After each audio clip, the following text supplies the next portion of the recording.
चार दोस्त स्कूल में पढ़ते थे। एक दिन उन्होंने फैसला किया कि वे रेस्टोरेंट जाएंगे, साथ में बैठकर खाना खाएंगे और बातें करेंगे। वे एक छोटे से रेस्टोरेंट में गए, खाना ऑर्डर किया और हंसी मजाक के साथ अपनी दोस्ती के लम्हों का आनंद लेने लगे। बातों बातों में उन्होंने एक निर्णय लिया। आज के बाद वे ठीक 40 साल बाद इसी जगह मिलेंगे। वे तब तक अपने अपने करियर में व्यस्त रहेंगे और सफलता हासिल करेंगे। शर्त यह थी कि जो सबसे देर से पहुंचेगा वही पूरे खाने का बिल चुकाएगा। समय बीतता गया। चारों दोस्त अपनी अपनी जिंदगी में आगे बढ़ गए। कोई बिजनेसमैन बना, कोई वकील, कोई जज और कोई अध्यापक। सभी अपने कार्य क्षेत्र में सफलता की ऊंचाइयों को छूने लगे। 40 साल बाद अब वह छोटा सा रेस्टोरेंट एक भव्य 5 स्टार होटल बन चुका था और वहां काम करने वाला एक साधारण वेटर अब उस होटल का मालिक बन चुका था। वह भी उस दिन का इंतजार कर रहा था। समय आया और पहले एक दोस्त पहुंचा, फिर दूसरा, फिर तीसरा। वे एक दूसरे से मिलकर बेहद खुश हुए, लेकिन चौथा दोस्त अभी तक नहीं आया था। थोड़ी देर बाद होटल के रिसेप्शन पर फोन आया।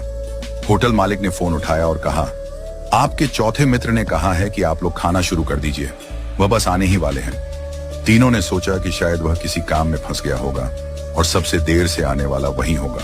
उन्होंने भोजन किया, पुरानी यादें ताजा की, अपनी अपनी जिंदगी के अनुभव बांटे। काफी देर बीत गई, लेकिन चौथा दोस्त नहीं आया। जब बिल मंगवाने का समय आया तो होटल मालिक ने कहा, बिल पहले ही चुका दिया गया है। तीनों हैरान हुए। किसने? होटल मालिक ने जवाब दिया, आपके मित्र ने।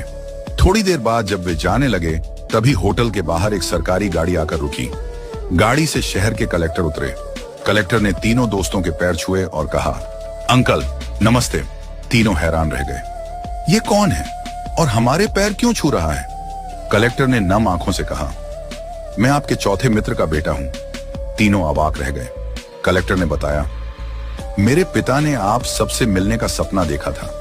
वे बचपन से ही इस दिन का इंतजार कर रहे थे, लेकिन 2 महीने पहले कैंसर से उनका निधन हो गया। मरने से पहले उन्होंने मुझसे कहा था कि अगर मैं उस दिन जीवित न रहूं तो तुम मेरी जगह वहां जाना। उन्होंने कहा था, मैं सबसे ज्यादा देर से आऊंगा, इसलिए बिल भी मैं ही चुकाऊंगा। ये सुनकर तीनों दोस्तों की आंखें भर आईं। तीनों दोस्तों को अपने मित्र की मृत्यु का गहरा दुख हुआ, लेकिन उससे भी ज्यादा दुख इस बात का था कि 40 साल तक वे एक दूसरे से नहीं मिले। क्यों इतनी जिद की कि 40 साल इंतजार करना पड़ा? क्या फायदा ऐसी शर्त का जो दोस्ती से ज्यादा महत्वपूर्ण हो गई? आज हम भी अपनी जिंदगी में यही गलती कर रहे हैं। हम अपने परिवार, रिश्तेदारों और दोस्तों से मिलने का समय नहीं निकालते। हम अपने